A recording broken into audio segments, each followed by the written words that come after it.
Now that we've cooled down from the Arizona heat, we're here to give you all the updates on USC sports. From football's dominant win in the desert to volleyball's smackdown in Stanford, we've got you covered. Sports Scene starts now.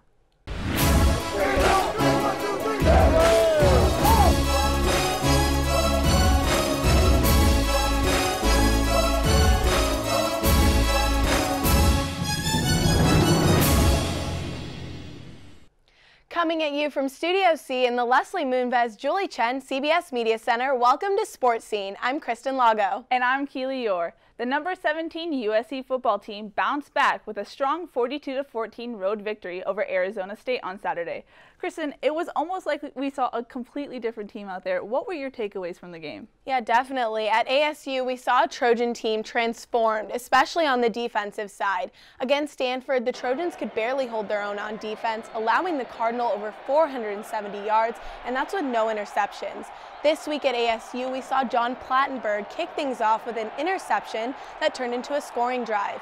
Chris Hawkins with the great fumble recovery for a touchdown. And on top of that, the offense looked comfortable on the field. The prime example of that being Adoree Jackson, who had 131 yards and an 80-yard touchdown play. But coming off of this big road win, the Trojans will now have a week to prepare for their next game against Washington. Keely, what do the Trojans need to do to improve during this bye week? Well, this was the second week in a row that penalties were a problem for the Trojans. USC had 10 penalties for 91 yards, which came at critical moments in drives. But this is something you can't have going forward, especially now that the Trojans are getting into the heart of their schedule. So USC really needs to clean that up. Also, USC's defense had trouble stopping the run. Demario Richards ran for over 131 yards, including a 61-yard run to begin the game. So USC needs to find a way to stop powerful backs like they saw with Richards and Christian McCaffrey in the Stanford game. I definitely agree, and the Trojans will welcome the next 12 days to rest up and prepare for a tough upcoming schedule both at home and on the road. The timing was good, and we're just trying to take advantage of it. One, to get better, but two, to get ourselves prepared to go for the next week. I think definitely the offense is doing a great job now, moving the ball, and everybody's coming together as a team and a unit and meshing together. One player who will certainly enjoy the short break is over on the couch with Keely now. Thanks, Kristen. I'm joined by redshirt senior linebacker and captain Anthony Sarao. How are you doing today? I can't complain. Good practice today. Yeah. So it was an important win over ASU in the desert. How important was it after having a loss to Stanford? It was very important. I mean, that was a good game. We had a lot of fun out there, but the main part was good just to get back and respond. You know, we face a lot of adversity in football, and it shows a lot of our team, it shows a lot of our character to come back and win that game. How we win it, so we did. There seemed to be a lot of fire and energy in the defense. What adjustments did you make from Stanford to ASU? I think we just showed up. We just showed up, and we play how we know we can play. I mean, that's what we do. I mean, we put it on the field, we put it on film, and we're going to continue to do that. We just got to be able to come and prepare, trust our scheme, and just play. Yeah, speaking of preparing, what is the team doing during the bye week to improve? We working hard. I mean, we getting back to the fundamentals more. Like today in practice, it wasn't anything to do with Washington or anything. It was just straight back to fundamentals, still hitting full pads, working hard, so we getting to it. What fundamentals are you working on? We just getting back to the basics, a lot of tackling drills, a lot of turnover drills. Special teams, we went to those type of drills, so it was good. You're a part of a very talented linebacking group, and with a lot of young freshmen like Cameron Smith and Porter Gustin, what have you seen from them? I've seen a lot from them, man. We have such a versatile group. It's exciting to watch everybody play and see how the coaches move us around and let us use our best abilities. And it's fun. I mean, I can't wait to see those guys get older in the future and play. Now that you're a captain on the team, how has your role changed with the guys? It changed more because of entitlement, but I think my role is still the same. I mean, I still act the same. I still do the same things that I do. I mean, that's just a title type of thing, you know, that they put. But, you know, I'm still leading the way I want to lead and still trying to make the plays I want to make and just continue to try to win. The buzzword of fall camp was platooning. There's a lot of platooning on the defense. Is that efficient? Do you like platooning?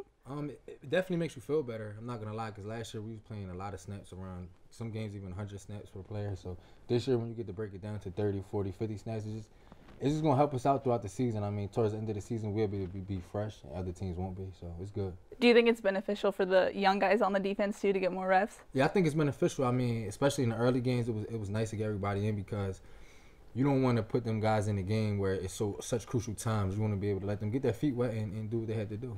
This is your final season as a USC Trojan. What are you trying to get out of your final time here? I'm just trying to win, man. I feel like we haven't won. I mean, we had good seasons, but I think this is a special team, and I just want to win. I just want to go out with a bang and make the best of it. All right, well, thanks for joining me today. You can catch Anthony and the rest of the football team next Thursday when USC plays University of Washington at the Coliseum. Now over to Kristen at the monitor to break down how the rest of the Pac-12 is doing this season. Thanks, Keely. At the beginning of this season, Pac-12 play seemed all too predictable. But we here at Sports Scene are the first to admit that college football isn't always what it seems. I'm joined now by Eure Glazer to break down this week in the Pac. Welcome, Eure. Thanks for being here. Thank you.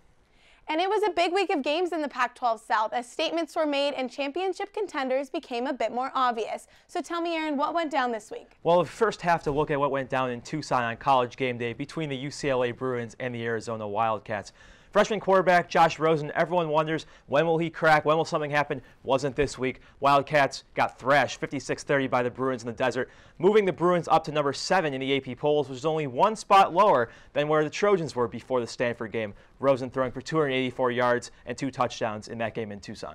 So it's clear UCLA is going to be one to watch this season, but I also hear another Pac-12 South team really stepped it up this week. Yeah, this week the Utah Utes came out in Eugene, where notoriously Autzen Stadium is unbeatable for road teams. The Ducks played tremendously well there, but they lost 62-20. The Ducks had a rushing attack of under 80 yards, and Utah made a serious dent in the team that was only a year ago rode Marcus Mariota's strong arm to the national championship. Very alarming to the folks up in Eugene. Meanwhile, the Utes are now in the top 10, something to play. They're coming to the Coliseum end of October. Well, thank you, Eure, for being here and breaking that down for us. Next week, the Pac-12 is sure to bring even more surprises in a series of big games as UCLA takes on ASU and Oregon travels to Colorado. And now switching gears, USC football isn't the only team on campus who took care of business this weekend. Let's toss it over to Keely at the desk for a women's soccer update. Thanks, Kristen. I'm joined now by Jackson Safon and Cooper Perkins to discuss the USC women's soccer team. The winner of Troy opened up Pac-12 play this past weekend, defeating Oregon State 2-1, and are now 6-3-1. So guys, what are the biggest takeaways from Saturday's game? Well, I thought USC really dominated Oregon State in all facets of the game. They outshot them 23-6, and the defense really played well, obviously, only allowing 6 total shots from Oregon State.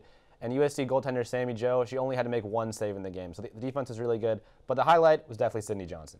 Yeah, absolutely. You mentioned the defense. We've known about that all season, but Sydney Johnson seems to be keeping things together on offense. 4 goals in just 8 games, 6 shots. That efficiency is absolutely wild. The next closest score on the Trojan side, just 2 goals. How do you think they can incorporate her more going into this season? Well, having those starts, I mean, they just got to get her in the game more often. I think she should be starting, but then again, I'm not gonna say what Coach McAlpine says is wrong. She's really been efficient off the bench, so you've got to keep her in a role doing that, I think. Yeah, speaking of the offense, this is an offensive-minded team, and yet they've been struggling to get any points on the board. Head coach Kadani McAlpine says that the team is averaging a lot of shots, but don't have a lot to show for it. Yeah, that's been our average in the last handful of games. I guess we got to have that many to put a few on the board, but I'd like us to still be a little bit more efficient on that end, especially with the quality of the chances that we're creating. So guys, why do you think the team is having so much trouble scoring?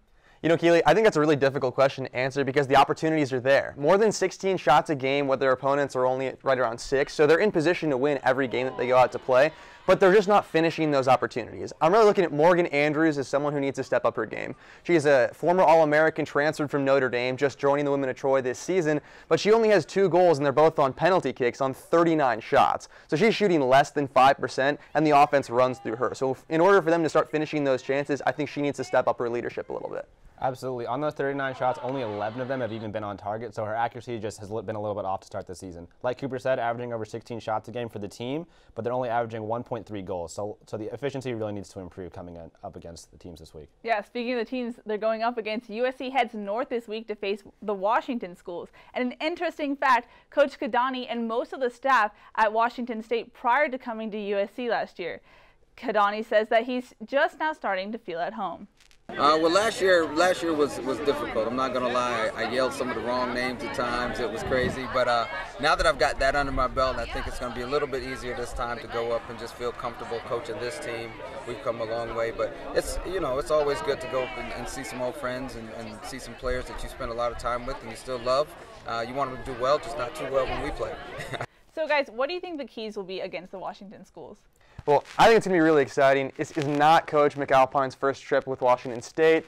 We know he coached there. They actually beat them last season, beat both the Washington schools, so they'll get a second crack at him now from the other side. I know, Jackson, you have a few points that are really a little bit more integrated into maybe a game plan perspective. Absolutely. Wazoo and UW both only have 1 loss in the season and 8 wins. Wazoo is 8-1, UW is 8-2-1. And Courtney Gutland for Wazoo and Shannon Simon for UW are both top 6 in the conference in points per game. So they've been really scoring at an efficient rate, similar to Sydney Johnson. So those two are definitely going to be the 2 players that USC needs to focus on defensively. Yeah, well, it'll be interesting to see how the women of Troy do as they hit the road this week. Now we take it over to Haley as she lights the torch. Thanks, Keely. It's time to give you the latest on the sports world around campus. It's time to light the torch. Starting things on the hardwood, the number 2 ranked women's volleyball team faced a scare for the first time this season when they beat number 8 Stanford in 5 sets on Sunday. The women of Troy moved to 16-0 on the season, good for their best start since 2006. Senior outside hitter Samantha Bricio was unstoppable, scoring a career-high 34 points. Bricio powered the team through scoring 13 of her 27 kills in the 4th and 5th sets. In the pool, the number 3 ranked men's water polo team opened conference play with a sound beating of Long Beach State with a score of 17-9. The Trojans are looking to avenge a previous loss to number 2 Stanford when they face off again Saturday. The Cardinal took down the Trojans 6-5 last week in the semifinal game of the Cap 7 NorCal Invitational. Well, the torch is lit, USC sports are hot. Now let's see who else is hot with Savannah in the Media Center. Thanks, Haley. The USC football players weren't the only ones having fun in the desert this weekend. We're bringing you the top fan photos from Tempe. Even though the former great USC running back Lensdale White was escorted out of the Coliseum last season, Thunder made his presence known by snapping this great shot with some fans. White wasn't the only former Trojan in attendance. Former USC linebacker Devin Kennard was in the crowd soaking up the sun with some of his family. And back on campus, Traditions had a big viewing party for fans that couldn't make the trip to ASU. There's Tommy Trojan himself. Even the 106-degree heat couldn't kill the good vibes and guided USC to a win. That's all I've got. Back to you, Kristen. Thanks, Savannah. While the fans were able to have fun during the game, it was the players' turn to celebrate after. And who better than Adoree Jackson to steal the show? While Jackson was waiting to lead the USC marching band, one ASU fan decided to taunt the USC corner. But Jackson's performance off the field was just as good as his on-field, and he remained unfazed and laughed it off. And that's all for us here at Sports Scene. I'm Kristin Lago. And I'm Keely Eure. Be sure to tune in next week as we look into Stark's matchup with his former team and women's soccer returns home. Have a good week.